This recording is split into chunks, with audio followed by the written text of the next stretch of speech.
Secret recipe MDH का जीरा SIP jaljeera मसाला। SIP SIP जीरा सिप MDH का जलजीरा और जीरा सिप MDH का जलजीरा जीरा सिप। अब आप आइए। सर रशिया से तो दोस्ती अब दूसरे लेवल पर पहुंच गई, अभी उसे छोड़ दीजिए आप। रशिया चाइना इंडिया के रिलेशनशिप पे बहुत फर्क हो गया। नहीं तो अब आइए अगला स्टेप सर बता रहा हूं ना, पूरा आप चाइना को एक तरफ से बात करते हैं, फिर $100 बिलियन के डेफिसिट ट्रेड पर चलते हैं, फिर टर्की के साथ संबंध आपके सबसे बेहतर कब होते हैं? 2000 में, जब भारतीय जनता पार्टी की सरकार है।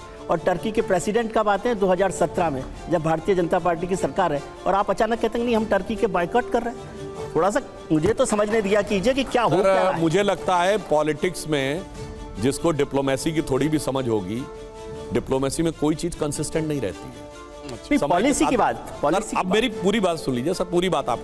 62 में जिस अमेरिका ने हमारे पक्ष में धमकी दी थी, उसी अमेरिका ने 71 में 7th फ्लीट हमारे खिलाफ भेजा था।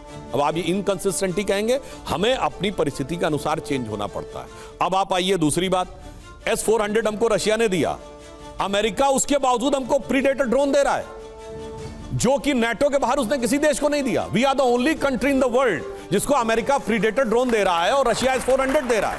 अब आइए साहब, आज ही समझौता हुआ है जब रफाल ने अपना फ्यूजलाज बनाने की टेक्नोलॉजी टाटा डिफेंस को ट्रांसफर कर दी है, यानी अब रफाल का फ्यूजलाज हमारे यहां बनेगा।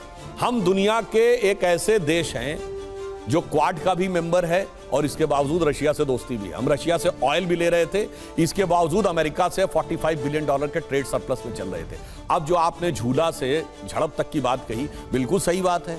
अगर आप देखें तो शी जिनपिंग को जो बुलाया था, हमने अपनी तरफ से बिल्कुल ईमानदारी का परिचय दिया कि अगर आप अच्छे संबंध रखना चाहते हैं तो ठीक है।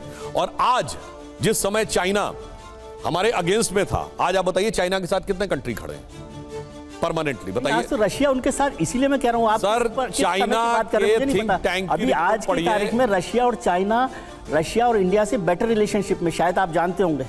अब आप बोलना चाहते नहीं बोलना चाहते, मैं पूरी बात कर लूं यार, हो रही है उसको पूरी बात कर लूं। उसके बाद चाइना थिंक टैंक कह रहा है कि चाइना तियाननमेन स्क्वायर के बाद के वर्स्ट डिप्लोमेटिक आइसोलेशन में है।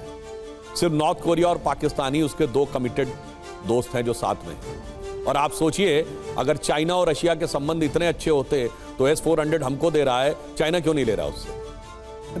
अब दूसरी बात ये समझिए, एक और बात आप समझिए, जो सबसे बड़ी बात इस ऑपरेशन सिंदूर ने एक काम और जानते क्या किया है? इधर मिसाइल तो गिरी है पाकिस्तान में, मगर आपको पता है चाइनीज डिफेंस स्टॉक्स क्रैश किए। एविक सिस्टम चेंडू में जो PL-15 मिसाइल बनाती है, उस कंपनी के स्टॉक 9 से 12% नीचे गिरे। जो J-17 बनाने वाली एयरक्राफ्ट की कंपनी है चेंगडू में, उसके 15 से 20% एयर स्टॉक गिरे। कोई जाके इसको चेक कर सकता है। और दूसरी ये दर्शाता है कि उनका एयर डिफेंस सिस्टम, उनका मिसाइल सिस्टम कारगर नहीं। और ये स्टॉक्स जो गिरते हैं, ये तो दुनिया देख के करती है, इसमें भारत सरकार का कोई रोल नहीं है। अब आप आइए, हमारे सारे डिफेंस के स्टॉक बढ़े हैं, anybody can go and check. HAL 14% बढ़ा है, मझगांव डॉक्स 22 से 23% बढ़ा है, गार्डन रीच शिपयार्ड लिमिटेड और कोचीन शिपयार्ड लिमिटेड 22-23% बढ़ा है। ये है सीक्रेट रेसिपी MDH का जीरा सिप जलजीरा मसाला। सिप सिप जीरा सिप MDH का जलजीरा और जीरा सिप MDH का जलजीरा जीरा सिप।